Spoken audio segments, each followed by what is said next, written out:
Okay, so we're standing on a lawn that has freshly laid zoysia sod. One of the first things I noticed about this sod job is they laid the sod, they laid the rolls going downhill. What you really want to do is lay the sod across the hill, and then almost like brick shaped. You don't want your sod, your seams running downhill because you can get more erosion because of that. That water will travel down those channels in between the sod and start eroding your soil, especially with really heavy rains that we sometimes see in spring. Another thing with new sod is you're going to have to battle weeds that first year.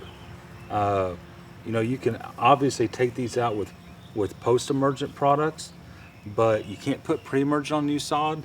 So these weeds are going to continue to come up, and you're just going to have to continue that first year to spot spray those to take those weeds out.